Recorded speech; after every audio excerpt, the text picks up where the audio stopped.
আসসালামু আলাইকুম, কেমন আছেন আপনারা সবাই? আশা করি সবাই ভালো আছেন। আলহামদুলিল্লাহ আমরা সবাই ভালো আছি। তো চলে আসলাম নতুন আরেকটি ব্লগ ভিডিও নিয়ে। আশা করি আপনাদের কাছে ভালো লাগবে। তো চলুন শুরু করা যাক আজকের এই ছোটোখাটো ব্লগ ভিডিওটি।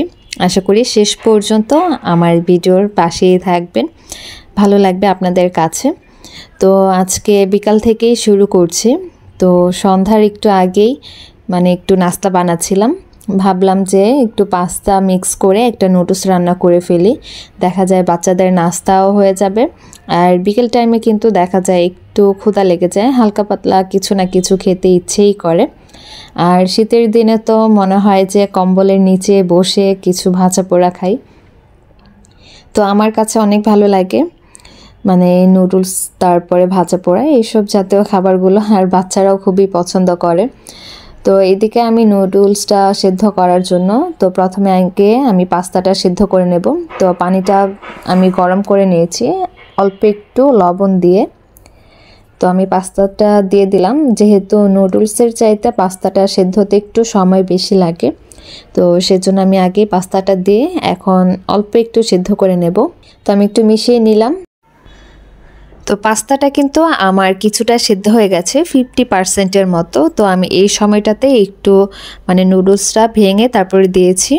তো মাঝখানটা ভেঙে দিলে দেখা যায় খাওয়ার সময় সম্পূর্ণ উঠে আসে না, নাহলে খেতে গেলে একটু বিরক্ত লেগে যায়।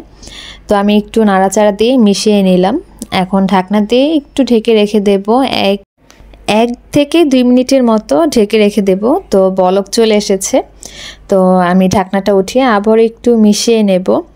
আর নুডলসটা কিন্তু একবারে বেশি সিদ্ধ করা যাবে না, পরে দেখা যাবে যখন আমরা নুডলসটা ডিম দিয়ে রান্না করব তখন নুডলস একবারে ভর্তা হয়ে যাবে।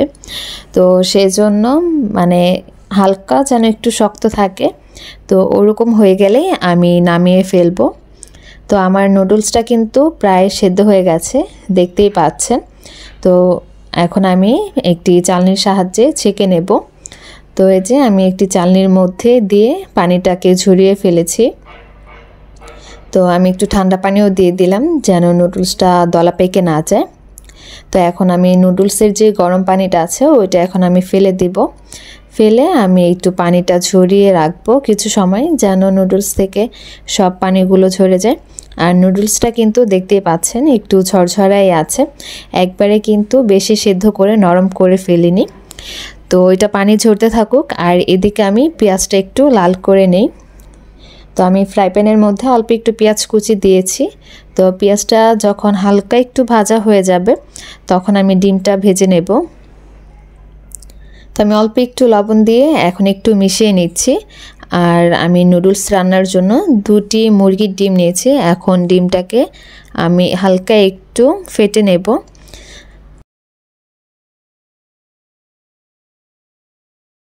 তো এই যে পেঁয়াজটা কিন্তু অনেকটাই একটু ব্রাউন কালার হয়ে আসছিল।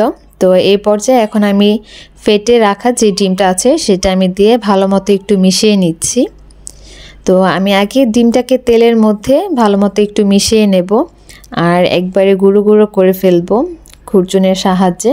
তো আমি একটু ভেঙে ভেঙে দিচ্ছি যেন ডিমটা আনাম না থাকে। তো আমার কাছে মাঝে মাঝে এরকম নর্মাল নুডলস খেতেও ভীষণ ভালো লাগে।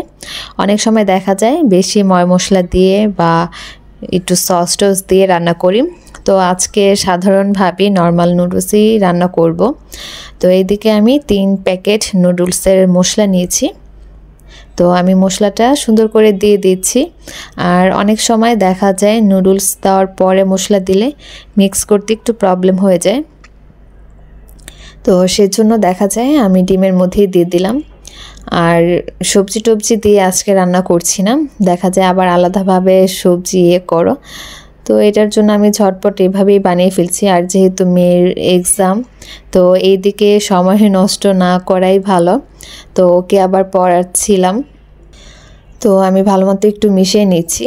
তো আমি রান্নাও করছিলাম, আবার ওইদিকে মেয়ের পড়াগুলো দেখতে হচ্ছে, যেহেতু সামনে গণিত পরীক্ষা।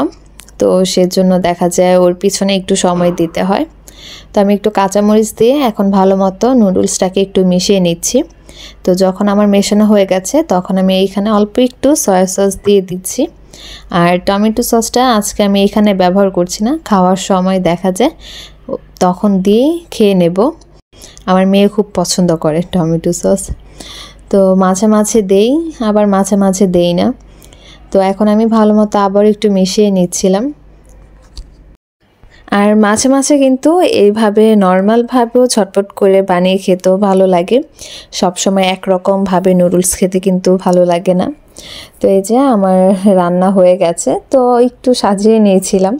তো এক প্লেটেই ভাবছিলাম যে মেয়ে আর আমি খেয়ে ফেলবো, তো সেজন্য একটা ফ্রিজের মধ্যে একটু টমেটো আর একটু পেঁয়াজ দিয়ে একটু সুন্দর করে একটু সাজিয়ে নিয়েছিলাম। আর আমার কাছে টমেটো খেতে অনেক ভালো লাগে, আর দেশি টমেটো হলে তো আর কোনো কথাই নেই, একটু টক টক লাগে, ভীষণ ভালো লাগে। তো নাস্তা করে যে এদিকে বড় মেয়ে আবার পড়তে বসে গেছে। আর শীতের দিন যেহেতু কম্বলের নিচে বসে বসে মেয়েকে পড়াচ্ছিলাম। আর এদিকে আজকে নেহারি রান্না করা হয়েছে রাতের জন্য। তো দুপুরে রান্না করেছিলাম, তো দুপুরে খাওয়া দাওয়া করে তো আজকে ভাবলাম যে অল্প একটু গরুর পায়া ছিল, তো ওইগুলো দিয়েই আজকে নেহারি রান্না করা হয়ে গেছে। তো রাতে এটাই খেয়ে নেব, আর এক্সট্রা করে আর কোনো কিছুই করা হবে না রাতের জন্য। তো নর্মালভাবেই ঝটপট করে নেহারিটা রান্না করা হয়ে গেছে। আর আজকের নেহারিটা সম্পূর্ণটাই আমার হাজব্যান্ড রান্না করেছে, আমি আজকে কিছুই করিনি, যেহেতু বড় মেয়েকে সময় দিতে হচ্ছিল। আর নেহারি রান্না করতে যেয়ে দেখুন গ্লাসের কি অবস্থা হয়েছে ঘেমে। তো বাইরে ঠান্ডা আর ভেতরে গরম, তো দুইটা মানে একসাথে হয়ে মানে পুরো কুয়াশায় মানে ঘেমে ঘেমে পড়ছিল গ্লাস দিয়ে। আর ওই যে দেখুন কালকে যে মাঠটা দেখিয়েছিলাম আপনাদেরকে, তো রাতের বেলায় এখানে খুব সুন্দর র্যাকেট খেলে, তো শব্দটা আসে, অনেক ভালো লাগে, আমরাও ছোটোবেলা অনেক খেলেছি। আর এই যে এদিকে আমরা রাতে খাওয়া দাওয়া করছিলাম, তো বাহির থেকে আবার রুটি কিনে আনা হয়েছে। তো এই রুটি দিয়ে কিন্তু নেহারি খেতে অনেক ভালো লাগে। আর আমার কাছে নেহারির মধ্যে একটু লেবুর রস, তারপর একটু পেঁয়াজ বেরেস্তা, একটু আদা কুচি, এগুলো দিয়ে খেতে অনেক ভালো লাগে।